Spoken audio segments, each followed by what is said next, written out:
نحمده ونستعينه ونستغفره ونعوذ بالله من شرور أنفسنا ومن سيئات أعمالنا إنه من يهد الله فهو المهتد ومن يضلل فلا هادي له أشهد أن لا إله إلا الله وحده لا شريك له وأشهد أن سيدنا ونبينا محمد عبده ورسوله يا أيها الذين آمنوا اتقوا الله حق تقاته ولا تموتن إلا وأنتم مسلمون يا أيها الناس اتقوا ربكم الذي خلقكم من نفس واحدة وخلق منها زوجها وبث منهما رجالا كثيرا ونساء واتقوا الله الذي تساءلون به والأرحام إن الله كان عليكم رقيبا يا أيها الذين آمنوا اتقوا الله وقولوا قولا سديدا يصلح لكم أعمالكم ويغفر لكم ذنوبكم ومن يطع الله ورسوله فقد فاز فوزا عظيما إخوة الإيمان السلام عليكم ورحمة الله تعالى وبركاته.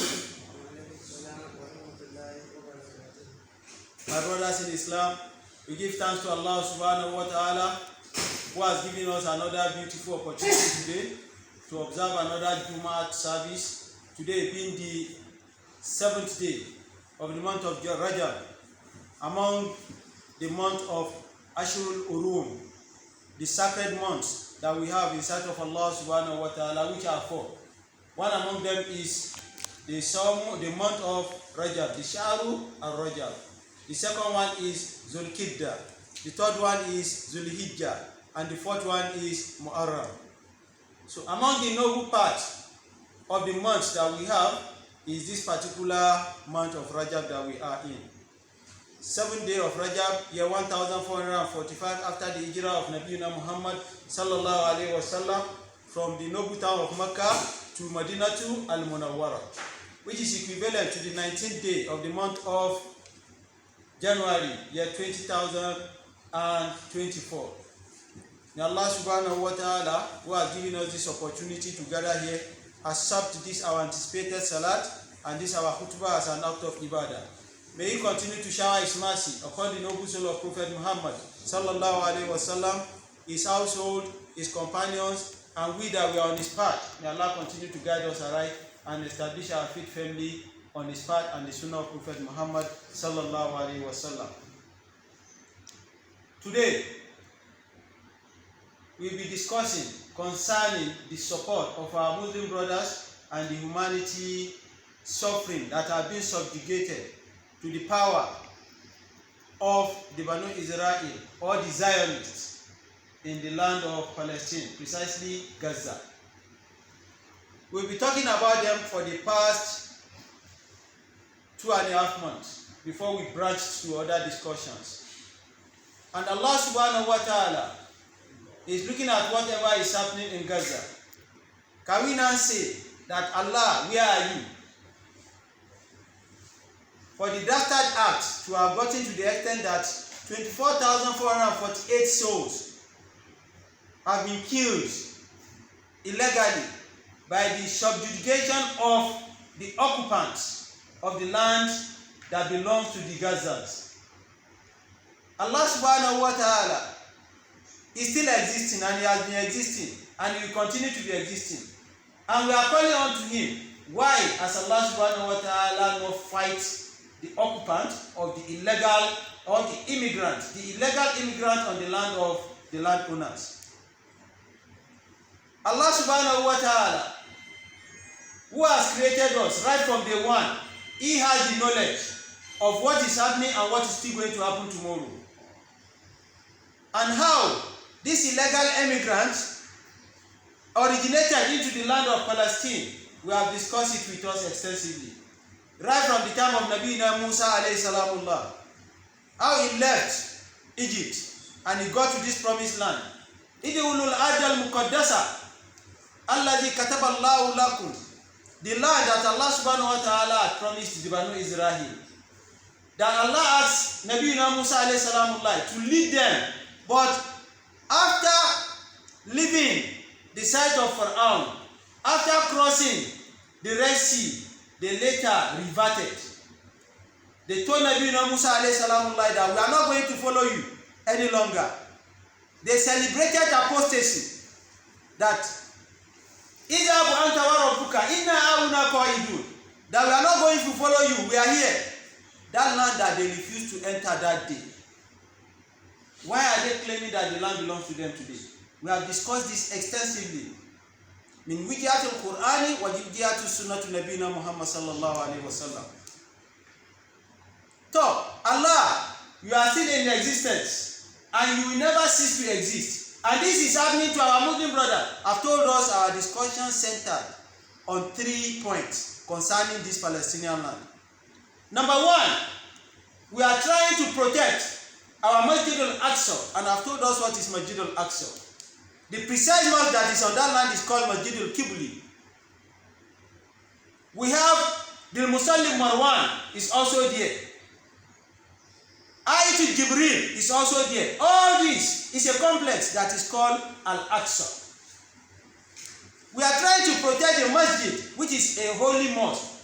But what is attached to Mecca and Medina, the Masjid al-Haramain, the Haram in Mecca and in Haram in Medina, the sanctity belonging to those two Haramain is not as the sanctity belonging to what? To the Masjid al-Aqsa. So if you are asking that where our Masjid al-Haram or where our Masjid al-Haramain is only Mecca, Masjid in Mecca and one in Medina. That of Baitul Maqdis, which is the Masjid al-Aqsa, is also a sacred mosque, but it's not an haram. So we have only Haramain. We are trying to protect that Masjid al-Aqsa because it had already been invaded by the Crusaders, which we are going to come to it in our second part of Kutubah. May Allah spare our life. We are protecting our Muslim brothers and sisters and families that are on that land. That is the reason why that particular Palestine should be of our interest. Number 3, humanity. Either they are Christian, they are Jew, they are Muslim, or they are free thinker. We need to protect them because of the sanctity of what? Of the life and soul, which we have discussed like 4 or 5 weeks ago. How we need to preserve the souls of human beings. So these are our 3 pivotal points that we are centering our discussion upon concerning Al-Ardu Al-Muqaddas, which is in where? In Palestine. So, the people that they are being subjugated, in which human beings are unhumane or inhumane, they forget about the humanity that is in them. It is the power that they see. Those that are under oppression, those that are under depression, what did Allah subhanahu wa ta'ala say about them? Allah told us in Quran chapter 2, verse 214, Ba'da a'udhu billahi minash shaitanir rajim, bismillahir rahmanir rahim, wa bihi nasta'in, ama sibtum an tadkhulul jannata walama yatikum masalul ladhina khalu min qablikum masatihumul ba'sa wa ad-darra wa zulzilu hatta yaqula rasulu walladhina amanu ma'ahu mata nasrullahi ala inna nasrallahi qarib. Nabi Muhammad sallallahu alaihi wasallam was also tormented. We've discussed how Nabi Muhammad left Mecca to Medina when we are talking about Hijrah. It wasn't a palatable journey. It wasn't a funny decision that he took. He never took that decision if not by the divine instruction. And Nabi Muhammad sallallahu alaihi wasallam never even wanted to leave that place.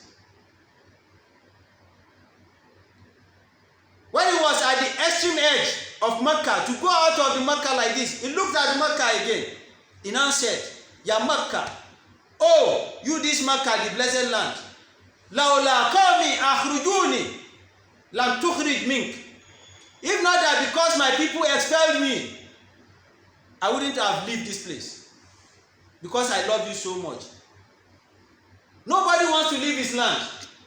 Where you are flourishing, nobody wants to leave that place. Nabi Muhammad sallallahu alaihi wasallam, Allah now confirmed to him that la uqsimu bi azal baladi.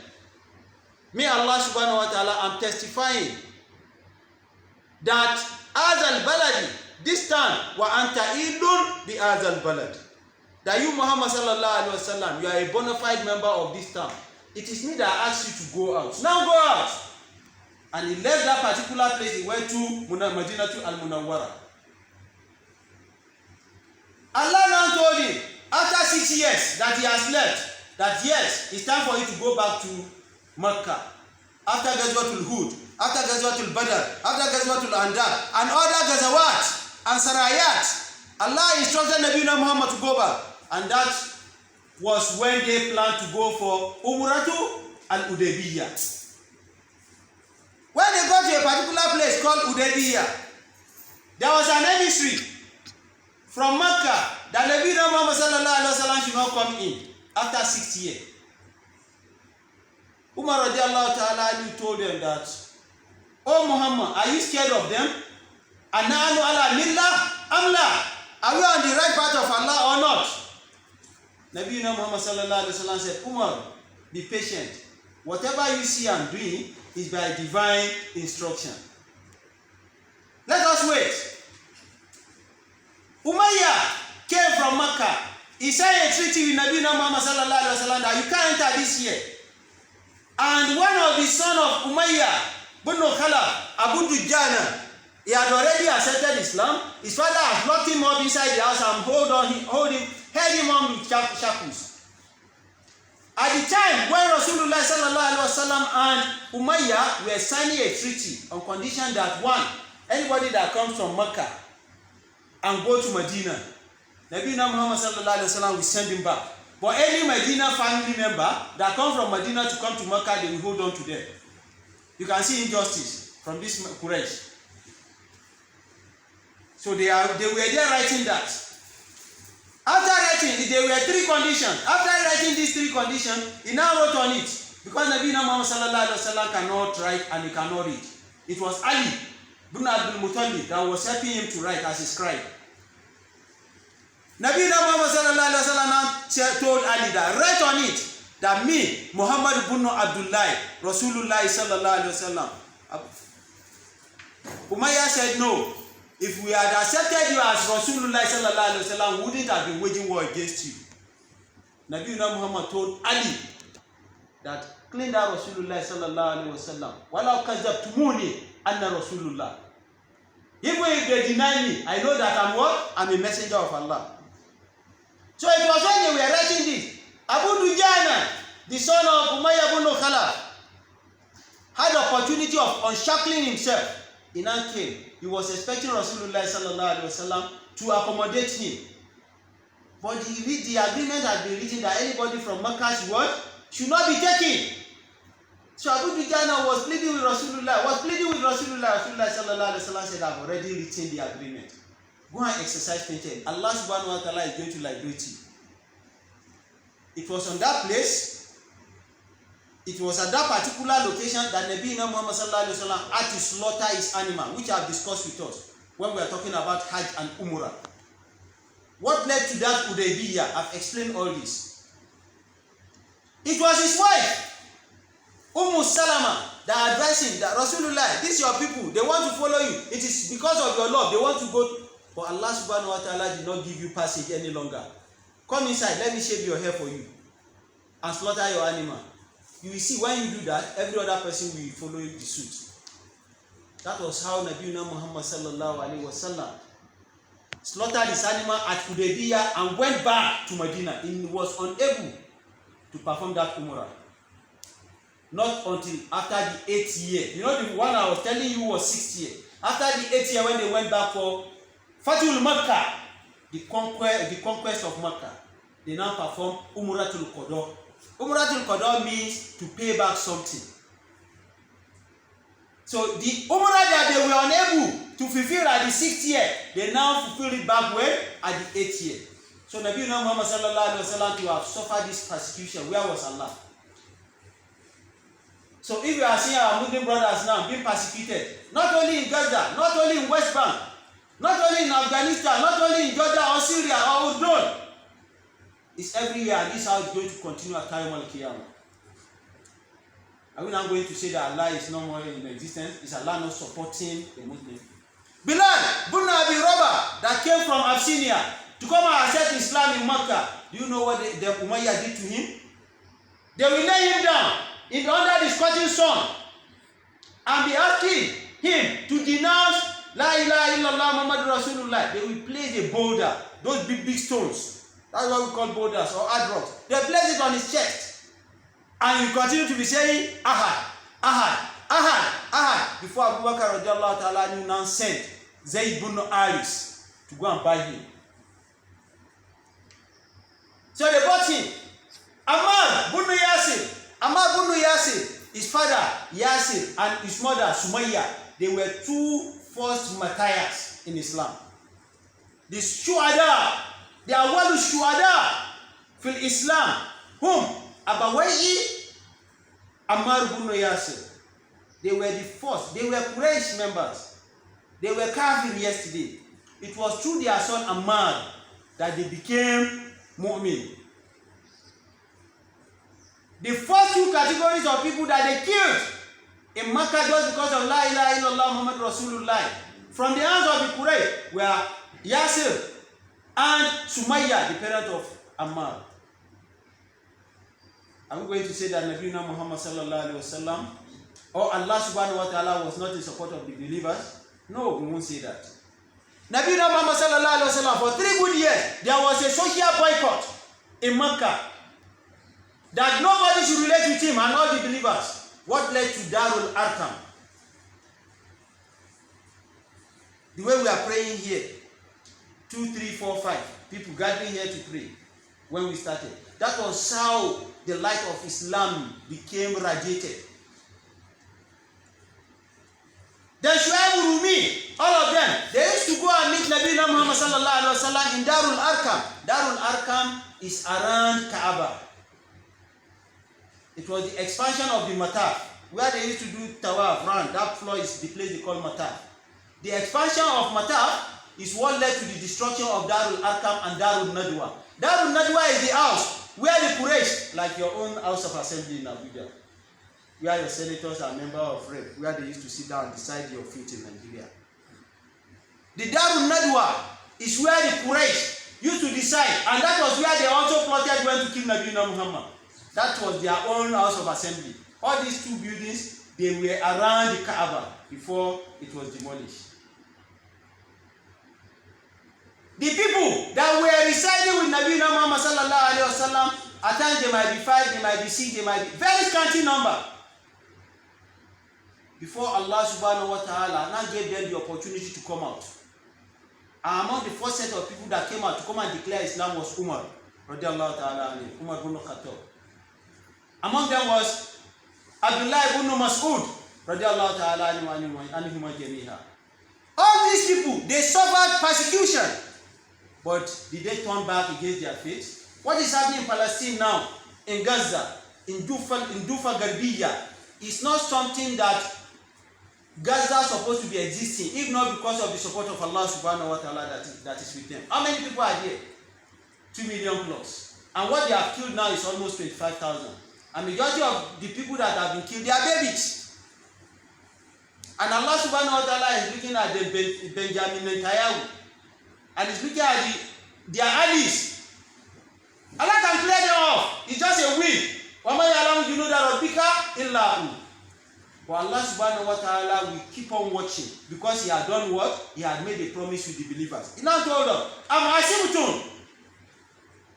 will you people be cogitating, you that you claim to believe, and tell you that you are going to enter the paradise? That you will just enter Jannah for free? It's not possible. Won't you flash back to what had happened to the people of the past, the people that had existed before you? Nabi Muhammad sallallahu alaihi wasallam during Ghazwatul Badr, during Ghazwatul Uhud. Even let me come back to Ghazwatul Badr. Despite the fact that he was a prophet, it was Allah subhanahu wa ta'ala that asked him to go and fight that fight on the Badr plain. He was still asking Allah subhanahu wa ta'ala that Allah, if you don't destroy these people, nobody will be on the earth to remain to serve you any longer. He told Allah subhanahu wa ta'ala that. that the Quraysh, if you don't overpower them Allah, they will capture all of us and they will mercilessly deal with us, and nobody will be there any longer. He was calling Allah to the extent that all his handprints were being seen by the companions around him. He raised his two hands up, that they were seeing his handprint. His rida that was on his neck fell down. You can see the extent that Nabi Muhammad sallallahu alaihi wasallam that has divine protection, that it was Allah subhanahu wa ta'ala that sent him. You can see the extent he has gone to seek for or to sought for Allah subhanahu wa ta'ala assistance.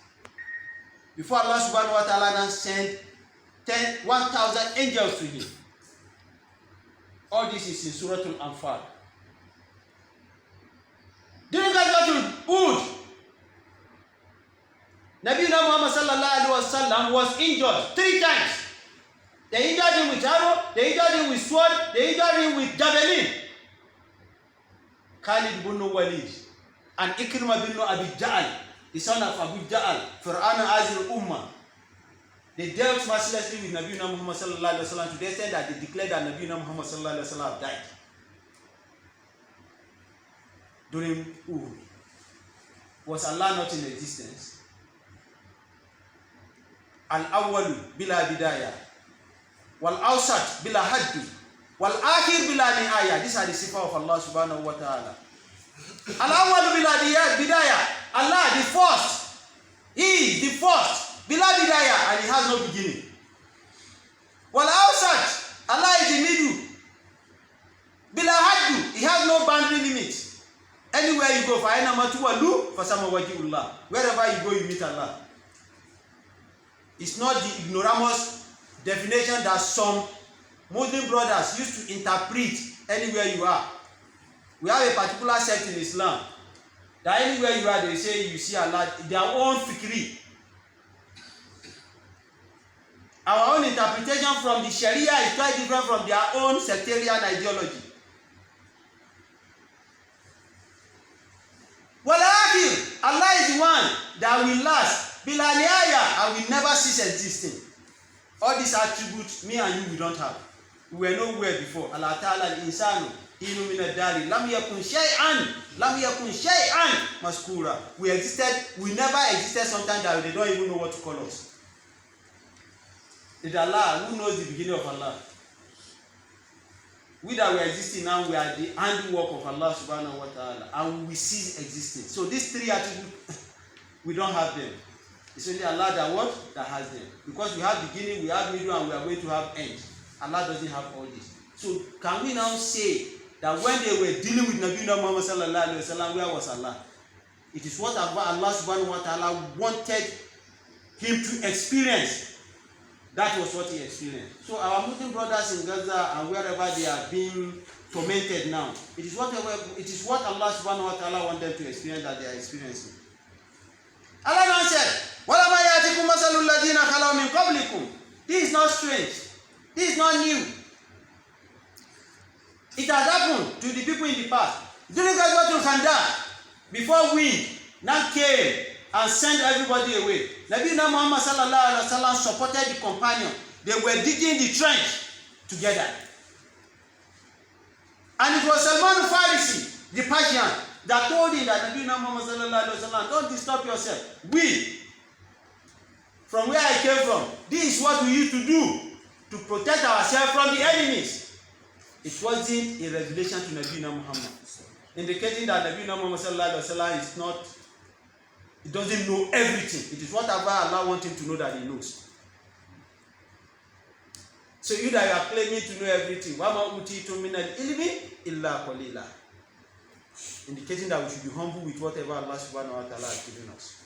Nobody can have money now like Karuna, including the one they have stolen, from wherever they have stolen it, in Nigeria or wherever. They can't be rich or be richer. They can never even get tantamount to Karuna. And when it comes to reality, they don't have it like Nabi Sulaiman, and they can never have it. Or Balkis, the queen of Yemen, Shikba. So Allah subhanahu wa ta'ala told us that Nabi Muhammad sallallahu alaihi wasallam, during the digging of the battle, the digging of the trench, they don't have any support, to the extent that Nabi Muhammad sallallahu alaihi wasallam had to tie a stone on his belly because he was light, strength-wise he was very light, and wind is blowing. So for we not to take no food, and that was what led to the chorus of Ya Rabbi inna la ajira ajru la ahira Allah faghfir li ansori wa li muhajira. The companions, they worked tirelessly, and Nabi Muhammad sallallahu alaihi wasallam saw the adversity they passed through. And I said, Allah, Ya Rabbi, oh my Lord, inna la ajira, the reward of this work that we are doing, ajru la ahira, reserve it for this my companion in the heaven. Don't let them finish the reward here. Faghfir li ansori wal muhajira. Faghfir lil ansar, forgive the companions, the helpers. Who are the helpers? The Ansar of Medina. Wal muhajira, and those that migrate from Mecca, that we are working together, and they are doing all this to do what? To protect al-Islam. If they have suffered all this, what are we experiencing now? That is what Allah subhanahu wa ta'ala is telling us in this verse.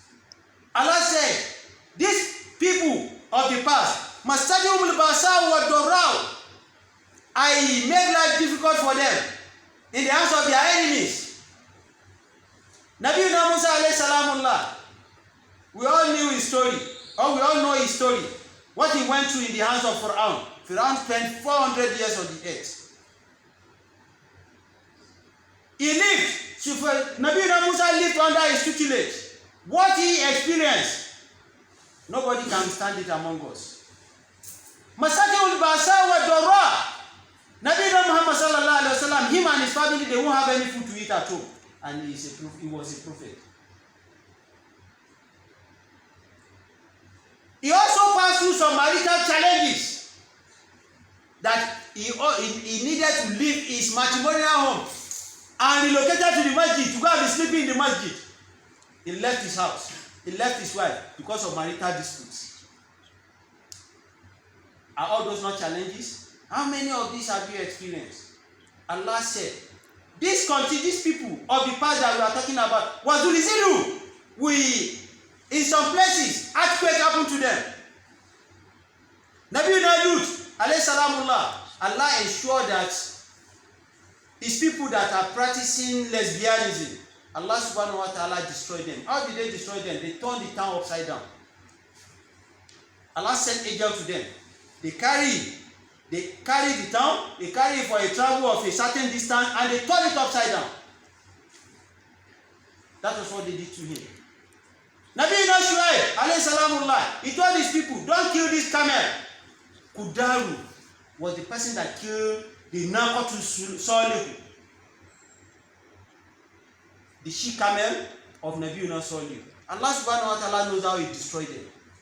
Musa Sabiri, that Nabi Musa alayhi salamullah left with his people, with the Banu Israel, that he went to Mount Sinai to go and talk to Allah subhanahu wa ta'ala. Before he came back, he has molded a calf, which we have discussed in Surah Al-Baqarah. How Allah subhanahu wa ta'ala dealt with them is still in Quran today. Allah is now telling us to re-establish our faith so that we have a continuous faith and believe in Allah subhanahu wa ta'ala. Wazulizilu, I shake like a tremor. I ensure that the earth move under some of our believers. What have you experienced? Alhamdulillah, we have a very good climatic condition in this country. Since I was born, I don't think I've ever heard about earthquake in this country. I don't think volcano has ever, I have not heard about it. Allah subhanahu wa ta'ala preserved us. Even where we are talking about in Gaza, they have not been experiencing this, if not the inhumanity they are experiencing. Allah subhanahu wa ta'ala said, despite all these experiences that my own people had, they shouted, Ataya kullu rasul. They now shouted to Nabi Muhammad sallallahu alaihi wasallam, Walladina amanu ma'ahu. The ones that are weak in faith, they shouted to Nabi Muhammad sallallahu alaihi wasallam and those around him, that mata nasrullah. When will the what? When will the help of Allah subhanahu wa ta'ala come? They were not asking for help from any foreign alliance.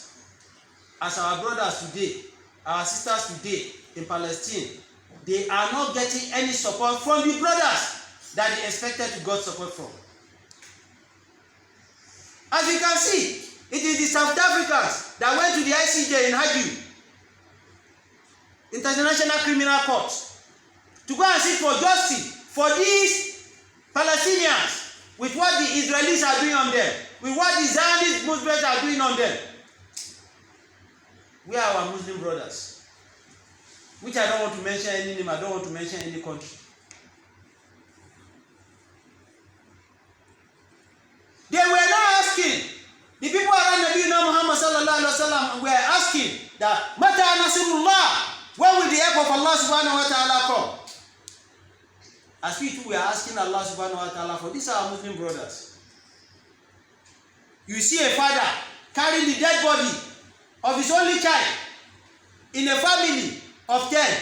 9 and a half has been wiped out. There were blockades of humanitarian aids into Gaza. Hospitals were being cut off. No any support from anywhere. Amma, the support of Allah subhanahu wa ta'ala is with them. And they are reawakening us from our state of slumber. That you Muslim brothers, you Muslim sisters, you need to have your istiqamah. And what are the lessons we can derive? What are the wisdoms that we can learn from this situation that is happening over there? Allah subhanahu wa ta'ala now said, to those that believe and they were steadfast, Allah, I'm calling out to you, inna nasrallahi qaribun, that the support of Allah subhanahu wa ta'ala is very close to you. Continue to be patient. As we are also asking our Muslim brothers, wherever they are experiencing tragedy, wherever they are experiencing genocide, and we that we are here too, that we are experiencing adverse economy. Allah inna nasrallahi qarib. This can only work for whoever is steadfast. This can only work for whoever is staying with Allah ala kalimatul wahda. If we work for the person that is not among la ilaha illallah wa la ilaha illallah, this is what Allah subhanahu wa ta'ala told those that were being persecuted then. Allah now refer back to those that are persecuting people. Allah said, waltahtasib ghafara. Those of you, Benjamin Netanyahu and co and their allies, from wherever they are supporting, and they are killing people. They are infiltrating massacre on humanity of people, of less privileged people, because now this is not a war. Because some people are having technological weapons and some people are having nothing. That's not a war. The Gaza doesn't have anything.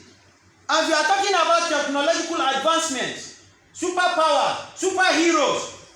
They are the Israelis. There is nothing we want to use mataulaya to dunya that you can remove their hand. In whatever we are doing, we are using, you can't remove their hand. All the technological advancement, they are behind it. So superpower is fighting a community of 2 million people that has nothing.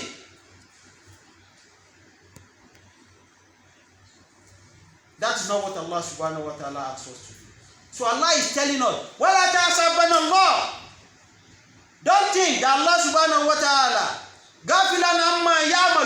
that Allah subhanahu wa ta'ala is ignorant of what you are doing. Not only them, including every other people that are subjugating other people, that are oppressing other people. Allah said, don't think that we are ghafil concerning what you are doing. Ya'malu salimun, that we Allah subhanahu wa ta'ala, we don't know what you are doing. Innama يؤخرهم ليوم تشخص فيه الأبصار. Allah subhanahu wa ta'ala said, those of you that you are not merciful, those of you that you are wrongdoing, that you are perpetrating in wrongdoing, on less privileged ones, Allah subhanahu wa ta'ala said, I'm deferring your chastisement. Your punishment, the severity of your punishment, Allah subhanahu wa ta'ala said, I'm deferring it to you. I'm deferring it for you. I'm not ghafir. I'm not ignorant about it. I know. I just kept quiet. So if we are asking Allah subhanahu wa ta'ala that, Allah, why have you not come to the aid? Allah said, Innama yu'akhiru. Me, Allah subhanahu wa ta'ala, I'm deferring the chastisement. I want to chastise these people. So all what Benjamin Netanyahu, the Prime Minister of Israel, all what they have been doing since October 7, 2023, they just marked their 100 days of this episode now. And they have killed 24,448 souls. Unjustly, be an illegal occupant. Allah said, I didn't forget whatever you are doing. I'm just deferring it. Allah subhanahu wa ta'ala now gave glad tidings to those that are being persecuted. In Surah Al-Zukhruf, Allah said, فَإِمَّا نَجَابَنَا بِكَ فَإِنَّا مِنْهُمْ مُنْتَقِمُونَ. Allah said, oh Muhammad, sallallahu alayhi wa sallam, if they distance themselves away from you, those that need to surround you, those that you expected, Nabi Muhammad will not even expect any nothing from you. But people that you think that are supposed to be around you, if they now run away from you, like what Abdullah ibn Ubay ibn Salul did during Ghazwatul Uhud. They were going to the plain of food. As they were approaching there, Abdullah ibn Mas'ud, Abdullah ibn Ubay ibn Salul, who was Rasul Munafiq, he was the head of the infidels or the hypocrites. Infidel will be too much for him. He was the head of the hypocrite. He was a Muslim. He was a companion of the Nabi Muhammad sallallahu alaihi wasallam, but he has a double face. He was a munafiq. He was the one that withdrew a huge large number of people behind Nabi Muhammad sallallahu alaihi wasallam. He told some of the companions that, you know, Muhammad sallallahu alaihi wasallam, he has his wife and he has protection. He has children. You know Ali. Ali is his cousin. Ali is his in-law. Ali, they are family member. He started picking people that are related to Nabi Muhammad sallallahu alaihi wasallam. He said, so if he dies now, he has his family member that will take over from you. You, if you die now, you know, if somebody wants to weaken your spirit, some flimsy excuses, they will not be bringing it to you. Like I used to cite every time, that if you call somebody now that just got newly married, let's go for jihad, let's go and fight Boko Haram. He said, no, me, I'm not going. You know, I just got newly married. After some time, he said, I'm not going, no. I'm expecting my wife to deliver. After some time, he said, my wife has delivered. I'm nursing my children now. I'm training my children now. After some time, Baba, let's go to jihad now. But he said, Wala, I've done so much in my life. Don't you want me to reap the fruit of my labor? Money. If you're looking for flimsy excuses, not to contribute his own quota, apart from monetary support, physical support, we need it in Islam. Some people will be giving us these flimsy excuses. That was what Abdullah ibn Ubay ibn Salul did for some companions, and they left Muhammad sallallahu alaihi wasallam. So Allah is now telling Muhammad in this Surah Al-Zukhruf, that, oh Muhammad, those that you expected to have supported you, if they leave you, they turn you, they remove the clothes in you, and they now left you in naked. Right? We, Allah subhanahu wa ta'ala, we are there with you.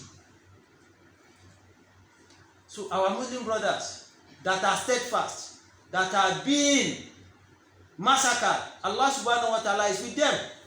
If Allah is not with them, it will have been, the disaster will have been more than that. This is what Allah gave them in Surah Al-Zukhruf. أَوْ نُرِيَنَّكَ الَّذِي وَعَدْنَاهُمْ فَإِنَّا عَلَيْهِمْ مُقْتَدِرُونَ أَوْ نُرِيَنَّكَ الَّذِينَ وَعَدْنَاهُمْ. Or you want us to show you what we have made as a covenant the chastisement that we Allah subhanahu wa ta'ala wants to chastise them. You want us to show you? Allah is doing all this, saying all this, just to bring tranquility to the mind of Nabiyuna Muhammad sallallahu alaihi wasallam, that we are still with you. فَإِنَّ عَلَيْهِمْ مُقْتَدِرُونَ. Allah subhanahu wa ta'ala said, they have nowhere to run away to. We Allah subhanahu wa ta'ala, we are waiting for them. Inna rabbaka labil mirsad. They don't have any way to run away from us. So, Allah subhanahu wa ta'ala now gave the moment, as we are also giving our Muslim brothers the glad tidings that there is light behind the tunnel. There is hope for them, inshallah, bi qudratillahi ta'ala. Allah said, وَلَنْ يَجْعَلَ اللَّهُ عَلَى الْكَافِرِينَ عَلَى الْمُؤْمِنِينَ سَبِيلًا. We Allah subhanahu wa ta'ala, لَنْ يَجْعَلَ. We Allah, we will never support kafirin, the disbelievers, the people that don't have any mercy of humanity in their mind.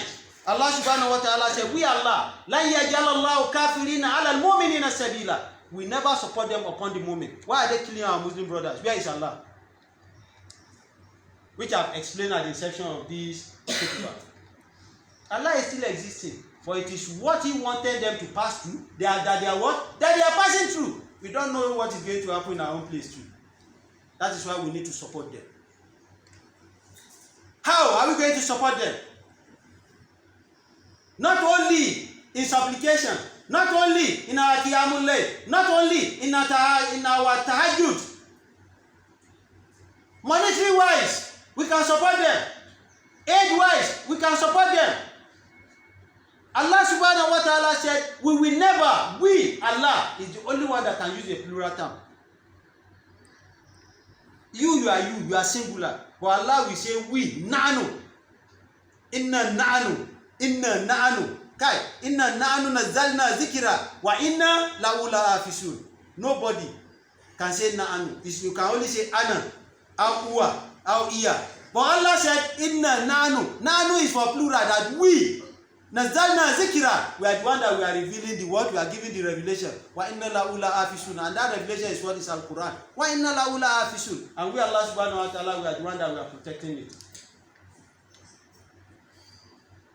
So Allah subhanahu wa ta'ala said, we are not going to support any non-believer upon the believer. Why is Allah subhanahu wa ta'ala supporting Benjamin Netanyahu? Because I told us when we started this discussion that the Bani Israel, who are they? Man hum Banu Israel. And who owns the land? Allah subhanahu wa ta'ala is now reassuring the believer. Wakana haqqan alayna nasrul mu'minin. Another verse. Wakana haqqan alayna. Allah said it's compulsory on me. Alayna is using plural term again. If you want, I didn't singular, you say alayhi or alayha. But Allah said, wakana haqqan alayna. Ya wadata. Lalle farila ne akan mu Allah. Amma in kai da zaka ce ne. Amma Allah ya ce mu. Ba bakin wanda ya isa. Ya ce mu kai kadai ne. Ko min lalata da gama ba kaman bakin me ba. Allah kawai ne zai ya ce mu. Allah ya ce wa kana haqqan alaina, ya zama farila akan mu yi ma su mu'mine goyin baya. Nasrul mu'minin, we need to support them, and it's compulsory on we, Allah subhanahu wa ta'ala. Allah did not keep quiet just to support this our Muslim brothers the way He has supported the believers of yesterday. Wa'ada Allahu alladhina amanu minkum. Allah said, I'm signing a covenant with those that believe among you. You see Allah subhanahu wa ta'ala. If you are following the dictate of Allah and that of Nabiyina Muhammad sallallahu alaihi wasallam, Allah will become your friend. Iza arada Allah ta'ala an yuwalliya abdahu fata alayhi baba zikrihi. The only thing you need is to be constantly remembering Allah subhanahu wa ta'ala. Not until you start sitting down and be beating ground and be shouting. Wa asiru qawla qawi bi innahu alimun bisadi sudur. Allah ya'lamu ma khalaqa huwa. So, Allah subhanahu wa ta'ala said, me Allah, wa'ada Allahu alladhina amanu minkum, I'm signing a covenant with you. And I can only sign covenant with you if you are within the precinct of what I ask you to do. Why will you solely? He has put a conditional clause. Who are those that if you believe in Allah and you are not doing amalatu solihat, you are not a friend of Allah. You can believe in Him, yes. Wadaniyatullah. You believe in the oneness of Allah subhanahu wa ta'ala. Allah is one, is living. But you are an armed robber. You are a kidnapper. The way is he has become pure water activity in Abuja now.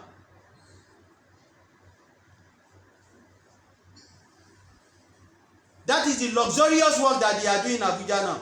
You can see where Allah subhanahu wa ta'ala has put our own fitna. Where the center, the seat of power is. They have returned back to Kaduna Abuja Expressway again now. But you are doing all this and you think you are a friend of Allah subhanahu wa ta'ala. Kalla wala alifu kalla. Amanu, you believe in Allah subhanahu wa ta'ala. Wa anta lam tu'mal bi amalu salihah. And you are not worshiping Allah. You are not doing the amalatu salihah. You are not doing the good works. You are throwing the rubbishes or the refuse from your own house. You are throwing it to the compound of the next neighbor. And you said you are a Muslim and you are observing the Amsi Salawat. The Nabi Muhammad sallallahu alaihi wasallam did this. Your own children are eating fat. Your neighbor's children are eating skinny or thinny. You are less concerned about your neighbor, even if the neighbor is an idol worshipper. Hakul jari. The right of the neighbor you must give up. Forget about his praying or his not praying. When it comes to Akida, you leave everybody. You can only baligh ma unzila ilayka, deliver what we have sent you with. You can't force anybody. Innaka la ta'di ma ahbabta walakinna Allaha yahdi man yasha. Allah subhanahu wa ta'ala said, La yastalifannahum fil ard. Those that are steadfast, that accepted the fate that the Benjamin Netanyahu and their allies, the evil they are perpetrating, the evil they are celebrating, the evil they are spreading, and the massacre that they are massacring the innocent souls. Allah subhanahu wa ta'ala said at the end of the day, La yastalifannahum fil ard. Me, Allah subhanahu wa ta'ala, I'm going to establish these people back on that land. The legal occupant of the land, the landowners. I'm going to take the land away from the land grabbers and give it back to the landowner. It's ayatul Quran. It's not even Muhammad that said this. Sallallahu alayhi wa sallam. And Allah subhanahu wa ta'ala had already mentioned in another verse in Quran, Innal arda lillaahi yurisuha ibadi as-solihun. That this land, we Allah subhanahu wa ta'ala, we are going to return it back to ibadi as-solihun, my righteous people. And in the interpretation of that tafsir, in Tafsir Ibn Kasir, is referring back to where? Palestine, which we have discussed all these previous times ago. Kama ta'alafa alladhina min qablihim, the way Allah subhanahu wa ta'ala has taken back the land for the people of the past. Allah said He's going to take back the land of Palestine, the Gaza, the Bethlehem, and the Beitul Khalil, Madinatul Khalil, and Nebula, and all those areas. Allah subhanahu wa ta'ala said, I'm going to return it back to the people that own the land. So, in support of our Muslim brothers, according to what I said at the inception of this khutbah, is that Allah will continue to be trying us. But how are we going to accept the trials of Allah subhanahu wa ta'ala as our own Muslim brothers are also experiencing it where they are? May Allah subhanahu wa ta'ala hold our Muslim brothers and sisters. May Allah subhanahu wa ta'ala hold them firm with their faith over there. And we that we are here too, may Allah subhanahu wa ta'ala hold us firm and continue to increase us in iman. Wala hawla wala quwwata illa billahi al-aliyyil azim.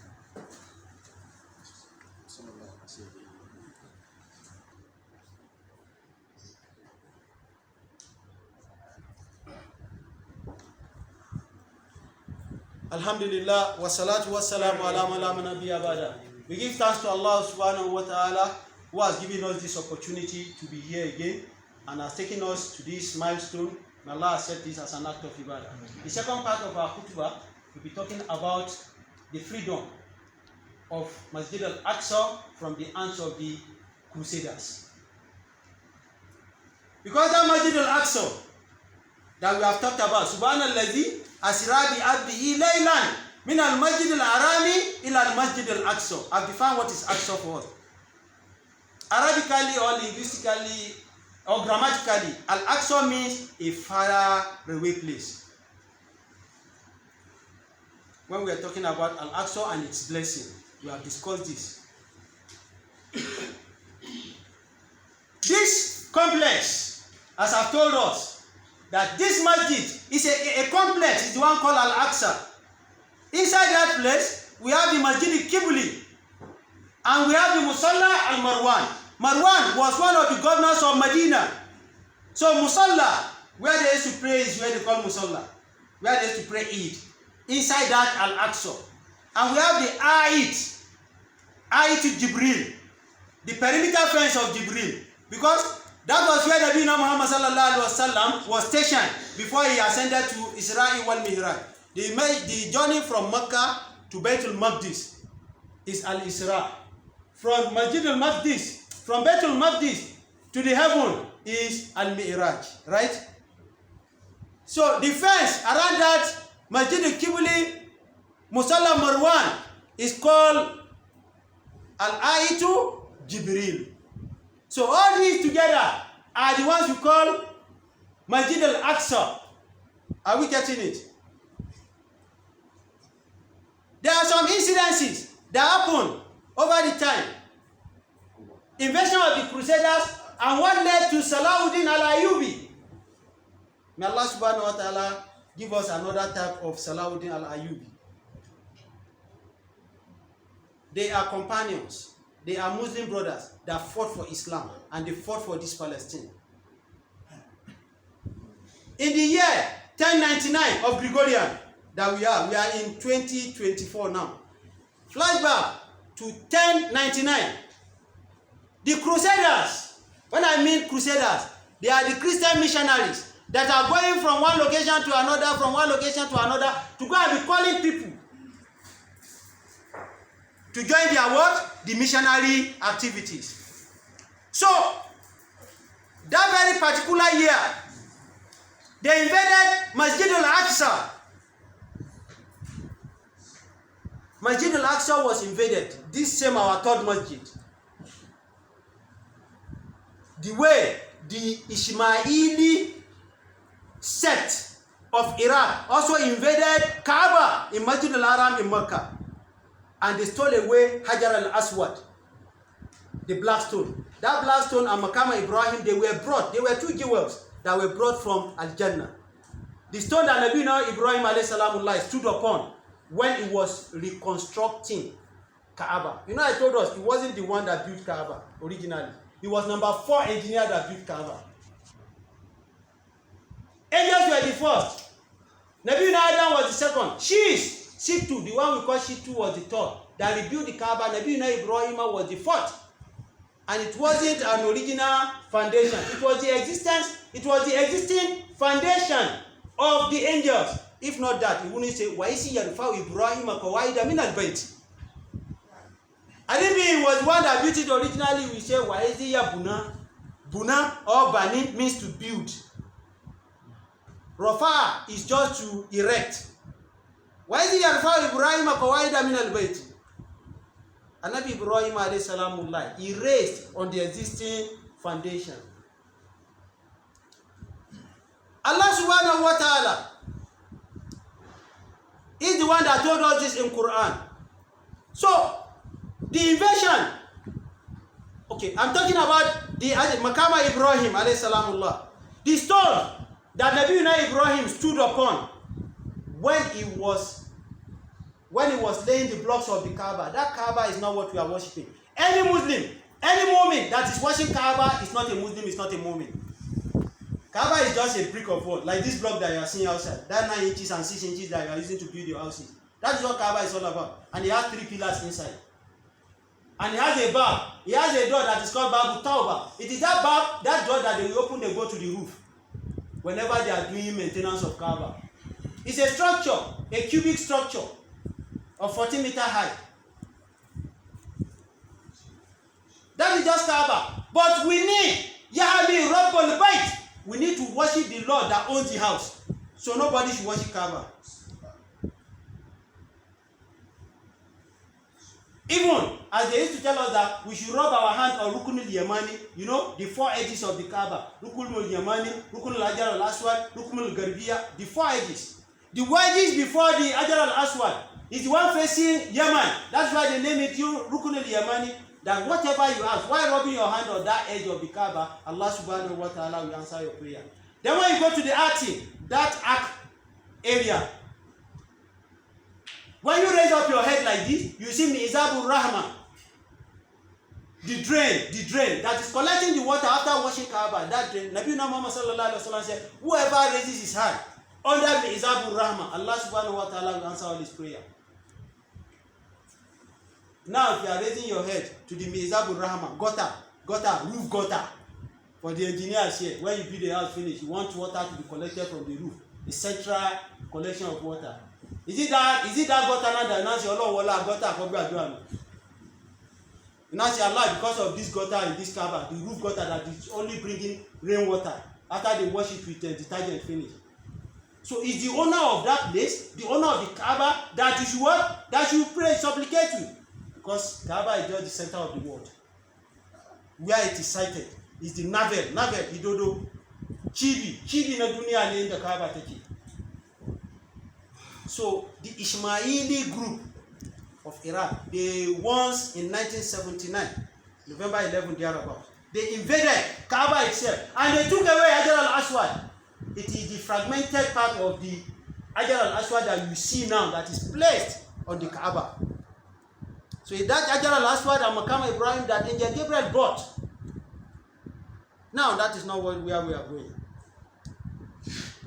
The Crusaders, su Nasara suka shiga Makkah, suka shiga Baitul Maqdis. They now invaded Masjid al-Aqsa. So the people in the Masjid that very day as we are here now, they try as much as possible to run away from their life, from the Masjid. And there was a copy of the Quran, Mus'haf Usmani.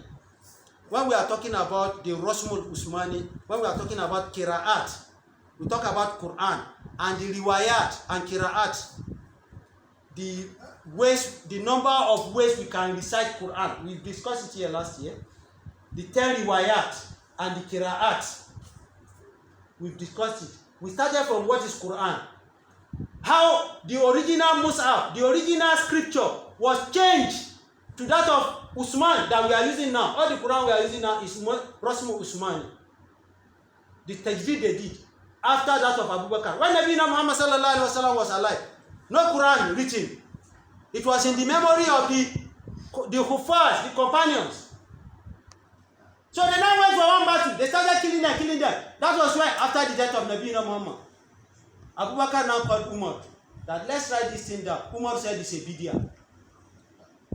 So Abu Bakr went back home. He started supplicating to Allah. Allah, what I have seen as a light, please, before daybreak, touch the heart of Umar. Umar came back the following day. Said, that's your innovation that you told us that we should put Quran together.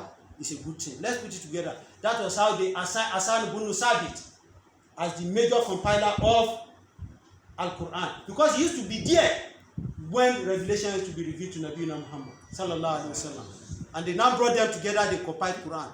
But that Quran, then they don't have tashkil. We are talking about like bar now. If you see bar, you see dot under it. If you see tar, you see 2 dots under it, on top of it. You see, sir, initially, all those things are not there. It is the knowledge of ilmun nahaw that brought that. That one was in existence till Abu Bakr died, till Umar died. When Umar was about to die, he transferred that Quran to his daughter, Hafsa, the wife of Nabi Muhammad sallallahu alaihi wasallam. It is from there they now transfer it to Usman. So Usman need to do what? To do a revision. So it is that same revision that we are using till today. They didn't remove and they didn't add. Are you following? So a copy of that Usmani scripture was in the masjid of Al-Aqsa when the Crusader invaded in 1099 Gregorian. So these brothers that were there, they now took a copy, that singular copy that was hidden in that mosque, they now ran down to Damascus to go and meet the Qadi. Who is a Qadi? The jurist, the chief judge in Islam. If you are talking about Grand Qadi. And the Qadi of Damascus then was Zainul al-Islami. Zainul Islam, that was his name. And this Zainul Islam, he came from nowhere, from Irra. We call a place Irra in Afghanistan. He came from a very wretched family. So what he was doing while he was growing up, he turned himself to a scribe. He used to write for people. So he'll be getting peanut. And he was using that opportunity to develop himself, to memorize Quran, to know fiqh, to know hadith. So when he now grew up finished, he left their community in Afghanistan. He now traveled to where? To Damascus. So on getting to Damascus, he related with the royalty to the extent that they now made him somebody who is not the son of the soil. They now made him the Grand Qadi, the Qadi of that particular Damascus. So those people from Al-Aqsa that took the Quran, the Musaf of Usman, that they ran away, they now ran to whom? Zainul Islam. And when they got to Damascus, they met him in the masjid doing what? Giving people halqa. They are doing ta'lim. On sighting them, they were looking very tattered, bloodstained on all their body. He stopped the ta'lim. He listened to them. They now told him that this is what is happening in Masjid al-Aqsa. That the Crusaders have invaded Masjid al-Aqsa. We need to come and see how we liberate it.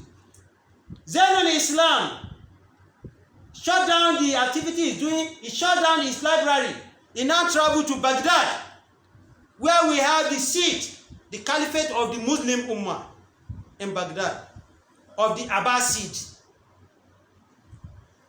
On getting there, the Amir then, the Khalifa then, did not give him opportunity to see him.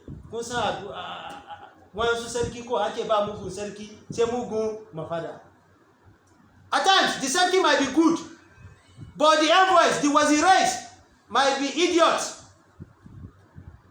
They'll be telling you the Sarki is sleeping, the Sarki is clinical, they don't want you to see him.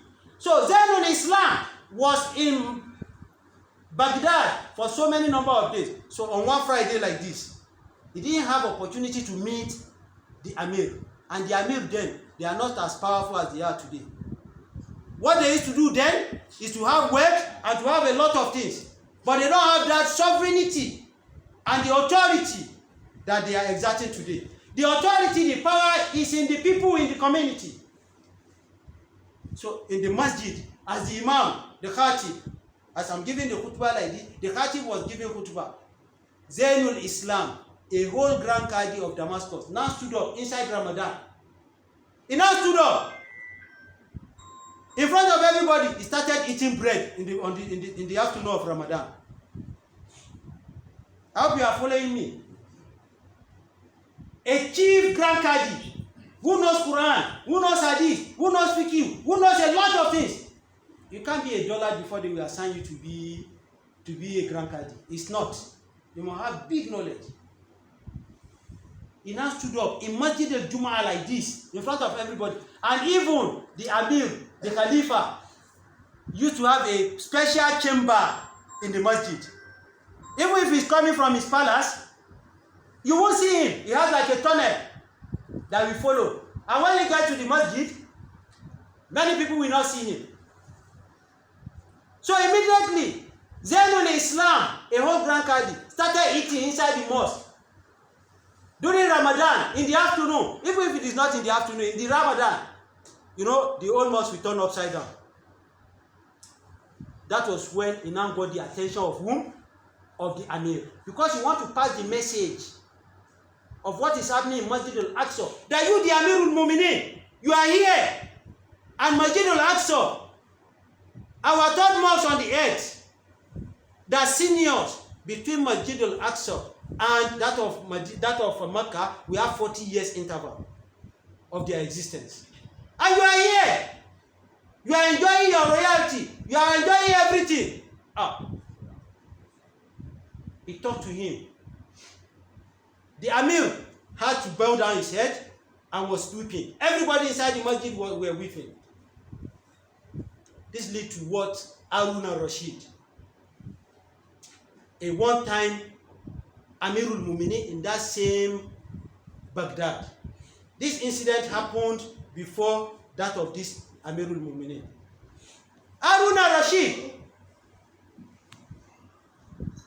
is a conscious person, but this royalty is there. And there was a man that they used to call Shehu. They see him like a mad person. But whatever is coming out from his mouth used to be a wisdomatic expression. You learn from him every time. They see him as an insane person. So one very day, Harun al-Rashid with his entourage, they were traveling. They now got to a place. Shehu Balulu now intercepted them. He greeted him. He called the Amirul Mu'minin. Then he called him a fool. The person they are looking at as a mad person, calling Amirul Mu'minin as a fool. Amirul Mu'minin now said, is it me that I'm a fool, or you that you are a fool? He said, if you are not a fool, the madman, Shehu Balul, said, if you are not a fool, you will not be living in the palace that you are living, that you are going to go out of that palace one very day. And me, I'm living here around the graves, that I know this is going to be my final abode. Who is a fool in between me and you? Shehu Balul now told him that I have some things that I need to tell you, which time will not permit me any longer. Inshallah, bi qudratillahi ta'ala, will continue from there next week. What Shehu Balulu told Harun al-Rashid. But the other one, so that I can discuss that of Salahuddin al-Ayyubi, the Zainul Islam, that went to meet the Amirul Mu'minin, that celebrated what he did inside the masjid. Left that place after the Amirul Mu'minin organized some army for him. Despite the fact that the armies, they are not even under the control of the Amirul Mu'minin then. So what happened after that? Before we now get to 1187, the emergence of Salahuddin al-Ayyubi. I thought I would be able to rush all these things today, but Allah did not permit me. May Allah subhanahu wa ta'ala forgive us and spare our life till any other time. In summary, abinda muka fada yau shine mu yi magana akan yan uwanmu da ana ta yake su a can Palestine. To, sun rugume kadara ce gashi ga abinda Allah ya ce ta faru da su. Kuma na ce magana mu akan filin nan abinda yasa muna ta tunanin yan uwanmu a gurin domin abu guda uku ne. Na daya, masallacin mu na uku da Allah ya sa albarka a duniya din nan, bayan na Makka da Madina sai na Baitul Maqdis a can Palestine. Kuma duk annabawa Allah dukansu sun zauna a gure, sai da Muhammad sallallahu alaihi wasallam, amma shi ma ya wuce a gure, an san ya bi ta gure. Annabi Ibrahim alaihi salamullah ya zauna a gure, har ma yana da kauye a gure, ana ce masa Madinatul Khalil. To, duk kaman wata na 10 na shekara da ya wuce, rana na 7, ana ta yaki, ana ta kashe mutane akan banza. Sai muna ta ce Allah da ya halice dukanmu baya gani ce wayannan zalumai ne, domin suna ta yake wayan da yake filin nasu ne. Abin da suna ta yi kenan zalunci ne. To ina Allah yake? Sai da muka kawo ayoyi a cikin Qur'ani, abubuwa da ya faru a lokacin manzon Allah sallallahu alaihi wasallam, abun da ya faru lokacin yakin Badaru, lokacin yakin Hudu, lokacin yakin Khandaq, duk wayannan na kawo maganganu a kansu. Manzo Allah sallallahu alaihi wasallam shi ma yayi ta kira Allah, har ana ta gani har ammatansa yana ta kira Allah. ya kamata ya sha wahala haka? Bai kamata ba, ba Allah bane ya ce je yaki ba, ya je filin yaki ba. Amma Allah yana so ya nuna ce ni ne Allah, kuma yana so ka ji jiki. Lokacin yakin Hudu sai wai so uku ne aka ji mashi rauni, har akwai na gaba din nan duka suka fita a nan gurinsa, jini suna ta fitowa, a ce manzo Allah ne, har ma an ce wai ya mutu. Lokacin da aka ce ya mutu, wani kafiri ya buga shi haka, ya ga manzo Allah sallallahu alaihi wasallam bai yi motsi ba, lokacin ne ya wuce, kuma Allah bai riga da kiransa ba. Ya kamata manzo Allah sallallahu alaihi wasallam ya diga ta ga wannan ba irinsa fa, kuma Allah bai zai alice irinsa kuma ba. Fa innal hurra fi duniya qalilu. Kafin mu ga irinsu kuma maybe sai wata duniya. To sai mun kawo ayoyi ce akwai ne kamata mu yi, amma wanda su zalume din nan ya kamata mu yi ta musu addu'a da Allah zai karbi karfin da yana annunsu, imarma masu filin, imarma su mu musulmai. Amma abun da zai sa Allah ya mana karfin mu domin izabin mu mun yarda shi. Masallacin namu nan na uku din da yana Palestine din nan, akwai wani lokaci da su kafirai suka je guri, tarihinsa ne na fara yanzu, amma lokaci ya kure. Allah ya bamu wata rana, ya bamu rai da lafiya insha Allah. Domin a cikin tarihi din nan akwai abubuwa matuka da zai mana amfani. Akwai wani mawaki ya ce, wa man lam ya alamu tarihi fi sadrihi, duk wanda bai san tarihi ba bai zai samu karin rayuwa ba. Wani malami ne yi waka din nan, in ka san tarihi za ka san da ya kamata ka taka cikin duniya, za ka san yadda su iyayenka suka zama, wa ma ka ce makauci da suka zauna da iyayenka, za ka ji tarihi mutane. Ai mun yanzu muna ji tarihi manzo Allah sallallahu alaihi wasallam, dadi za mu yi ta ji, na su sahabansa dadi za mu yi ta ji, na Fir'auna ma ai muna ta ji maganarsa ko zai samu jabirki domin kar ka faɗi a inda Fir'auna ya faɗi. So dadin tarihi kenan. To in muna maganar sallah, muna maganar azumi, muna ga maganar haji, ya kamata mu ta kawo tarihi, ba kuma na su manzo kawai ba, ba na su sahabe kawai ba, wayanda muna zama tare da su mu yi maganar su mana, domin da ku kuna raye domin ku san yadda za ku yi.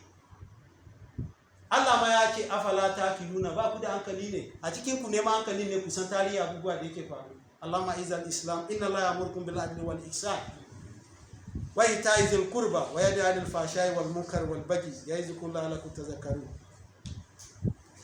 Allah subhanahu wa ta'ala is enjoining every one of us to do good, which we all know. Ya'murukum bil adli. We should do good, we should do justice. Wal ihsan. Abubuwa da muka san ce abubuwa din alheri ne, su ne mu ta yi. A cikin al-ihsan shine mu sauko da kanmu, mu daina takabburi. Kai waye ne? You are nobody. Kai ba kowa ba. Sheikh Usman ibn Fodio, Allah ji kansa, they did a lot for Islam in Africa, not in Nigeria, in Africa. Anan kasashe mu sun yi abubuwa matuka da yake wanda zai yi abin da suka yi kai kafin zamani ya kawo irinsu za mu yi wahala.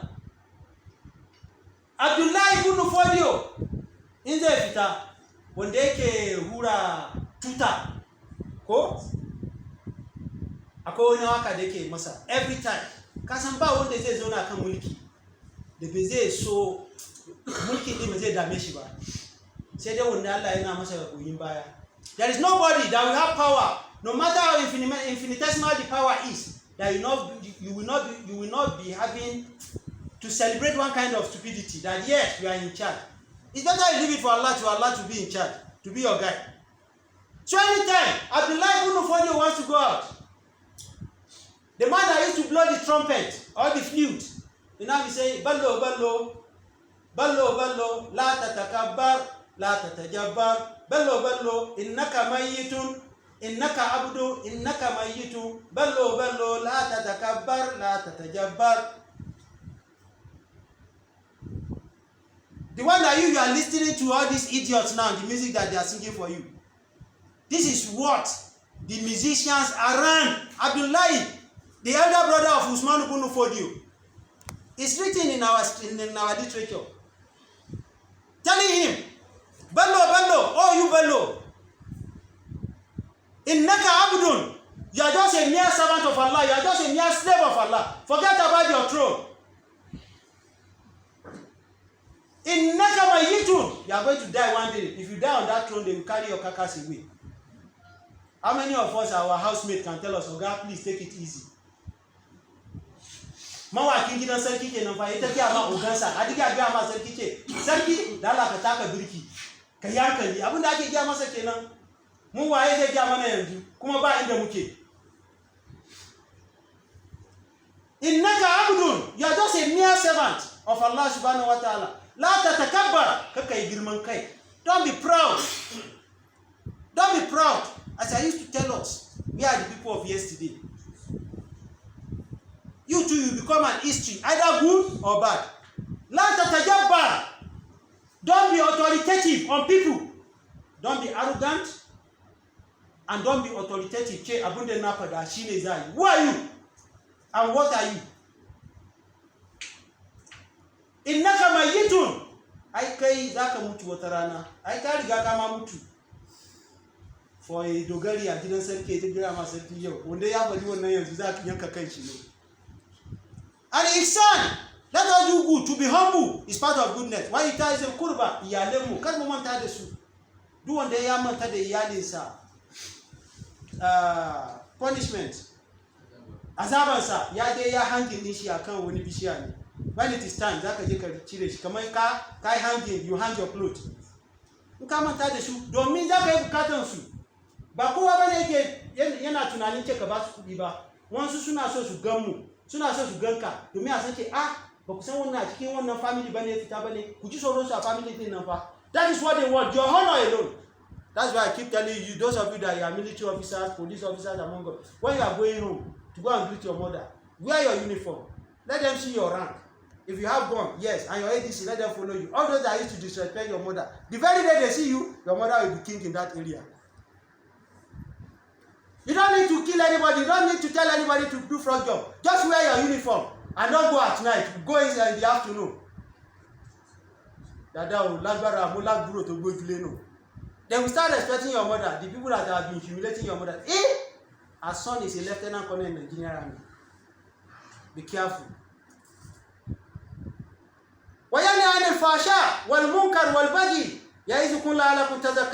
Allah is asking every one of us to abstain from all those social vices that we know, that every one of us knows. In our places of work, all the things that we know we are not supposed to do, we should not do them.